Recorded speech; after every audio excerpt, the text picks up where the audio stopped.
ನಾನು ಮಡಿಕೇರಿ ಕೊಡಗು ಜಿಲ್ಲೆಯಿಂದ ಬಂದಿದ್ದೀನಿ. ನಾವು 30 ಜನ ಬಂದಿದ್ವಿ. ಎಲ್ಲ ನಮ್ಮ ರೈತರಲ್ಲಿದ್ದಾರೆ.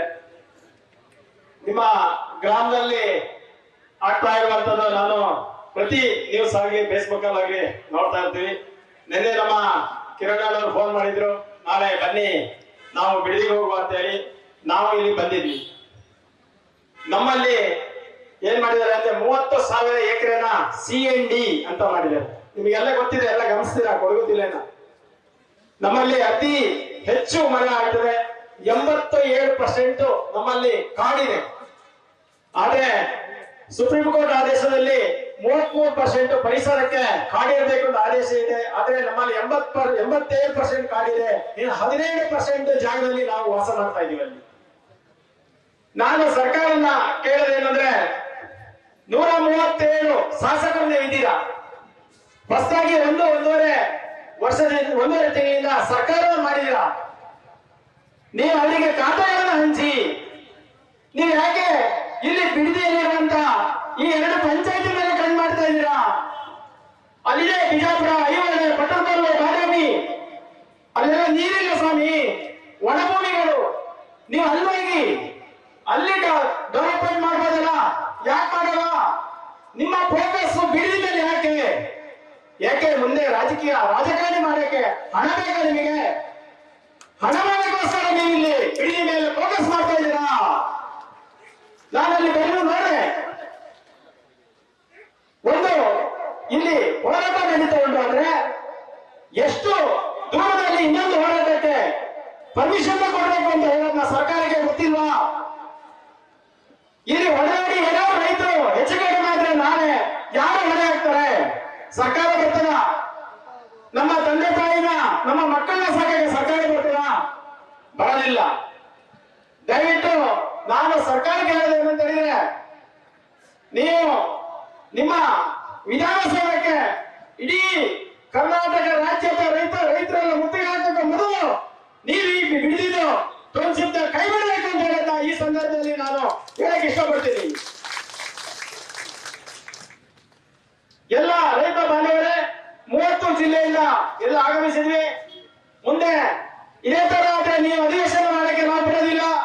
ನಾವೆಲ್ಲ ರೈತ ಬಾಂಧವರು ಹೋಗಿ ಮುತ್ತಿಗೆ ಹಾಕುವ. ಅದು ಯಾವ ತರ ರೈತರು ಭೂಮಿಯನ್ನ ಕಿತ್ಕೊಳ್ತಾರೆ ಅಂತ ಹೇಳೋದನ್ನ ನಾವು ನೋಡ್ತೀವಿ. ನಾವು ನಿಮ್ಮನ್ನ ಆರಿಸಿದ್ವಿ, ನೀವು ನಮ್ಮನ್ನ ಆರಿಸಿಲ್ಲ. ನಾವು ಇಲ್ಲೇ ಹುಟ್ಟಿದ್ವಿ, ಇಲ್ಲೇ ಬೆಳೆದಿದ್ವಿ, ನಾವು ಇದೇ ಸ್ಥಳದಲ್ಲಿ ಹೋಗ್ಬಿಡ್ತೀವಿ ಅಂತ ಹೇಳೋದಕ್ಕೆ ನಾನು ಈ ಸಂದರ್ಭದಲ್ಲಿ ಹೇಳಕ್ಕೆ ಇಷ್ಟಪಡ್ತೀನಿ. ಎಲ್ಲ ರೈತ ಬಾಂಧವರೇ, ನಾವೆಲ್ಲ ಇಡೀ ಕರ್ನಾಟಕ ರಾಜ್ಯದ ರೈತ ಸಂಘ ನಿಮ್ ಜೊತೆ ಇದೆ. ನೀವು ಏನೋ ತಲೆ ಕಷ್ಟಪಡಿ, ನಿಮ್ಮ ಹೋರಾಟಕ್ಕೆ ನಮ್ಮ ಬೆಂಬಲ ಇದೆ ಅಂತ ಹೇಳ್ತಾ ನಾನು ಒಂದೆರಡು ಮಾತು ಮುಗಿಸ್ತೀನಿ. ಧನ್ಯವಾದಗಳು. ಸುರೇಶ್ ಅವರಿಗೆ ಧನ್ಯವಾದ. ಈಗ ಚಾಮರಾಜನಗರ ಜಿಲ್ಲೆಯಿಂದ ಚಂಗಡಿ ಕರಿಯಪ್ಪನವ್ರು ಮಾತಾಡಬೇಕು. ದಯವಿಟ್ಟು ಸಾರಿ ಹೇಳ್ತೀನಿ ಅಂತ ಬೇಜಾರು ಮಾಡ್ಕೊಳ್ಳಿ, 2 ನಿಮಿಷ. ಯಾಕೆಂದ್ರೆ ನಮ್ಮ ಕಿರಣ್ ಅವರು ಆದೇಶ ಕೊಟ್ಟಿದ್ದಾರೆ. ನಮ್ಗೆ ಯಾವುದೇ ಊರಿಲ್ಲ, ಉದ್ದಕ್ಕೂ ಕಾಡು ಮಧ್ಯದಲ್ಲಿ ಚಂಗಡಿ ಅಂತ ಒಂದು ಗ್ರಾಮ ಇದೆ. ಸುತ್ತ 22 ಕಿಲೋಮೀಟರ್ ಯಾವ ಇಲ್ಲ. ಇವ್ರಿಗೆ ನೀರು, ಕೊಚ್ಚೆ ನೀರು, ಇವ್ರಿಗೆ ಯಾವುದೇ ಫೆಸಿಲಿಟಿ ಇಲ್ಲ. ಇವ್ರು ಕರೆಂಟ್ ಇಲ್ಲ, ವಿದ್ಯುತ್ ಇಲ್ಲ, ನೀರಿಲ್ಲ, ರೋಡ್ ಇಲ್ಲ. ಯಾರು ಹುಷಾರಿದ್ರೆ 4 ಜನ ಒತ್ಕೊಂಡ್ ಬರ್ಬೇಕು. 22 ಕಿಲೋಮೀಟರ್ ಅಂತ ಊರಿಂದ ಇಲ್ಲಿ ಬಂದಿದ್ದಾರೆ.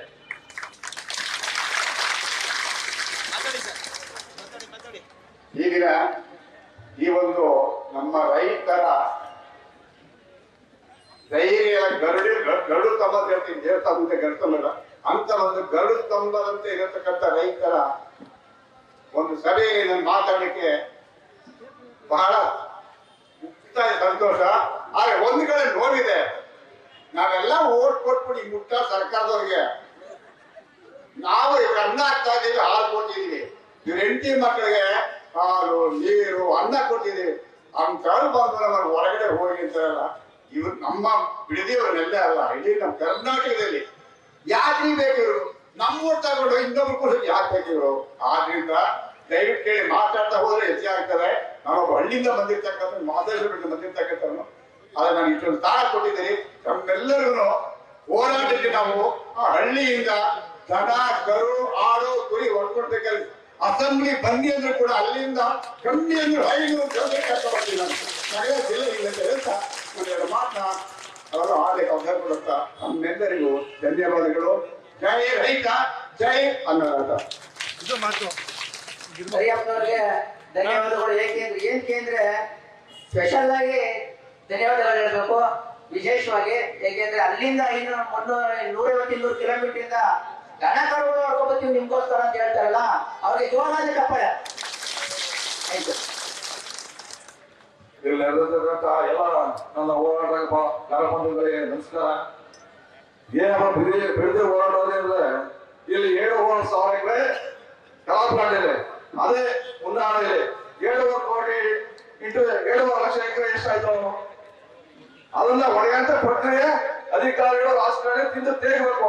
ಅದಕ್ಕೋಸ್ಕರ ಬಿಡದೆ ಹೋರಾಟವನ್ನ ಇಷ್ಟು ಸಾಗಾಟ ನಾವು ಮಾಡೇ ಮಾಡ್ತೀವಿ.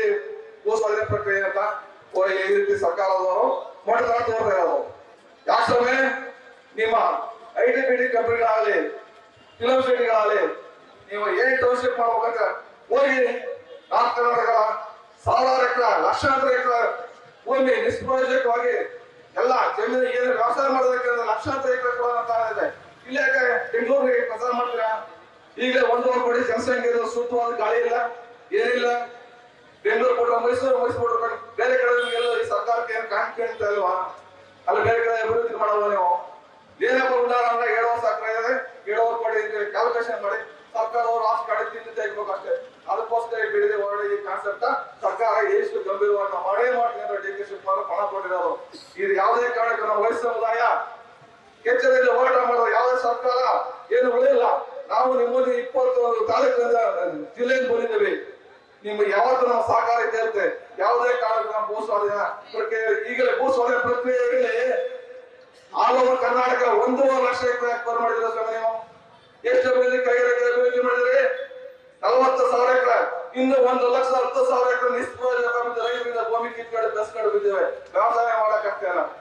ಇಲ್ಲಿ ಏನ ನೋಡಿದ್ರೆ ಏರಿಯಾ ಮಲ್ನಾಡು ಏನಿದೆ ಇಲ್ಲಿ ಬಂದು ಟೌನ್ಶಿಪ್ ಮಾಡ್ಬೇಕಂತಿಲ್ಲ ಸಮಯ ಮಂಚ ಭೂಮಿ ಇಲ್ವಾ? ಅಲ್ಲಿ ಮಾಡಕ್ ಆಗಲ್ವಾ? ಇಂಥ ಮಲ್ನಾಡು ಏನಿದೆ ಇವ್ರು ಬದುಕನ್ನ ಕಟ್ಟಿದ್ದೀರಾ? 1 ಎಕರೆ 1/2 ಎಕರೆ ಗದ್ದೆರವರು 2 ವರ್ಷ ಕಟ್ಕೊಂಡು ಜೀವನ ಮಾಡ್ತಾರೆ, ಮಕ್ಕಳು ಬಯಸ್ಸು ಆಗ್ತದೆ.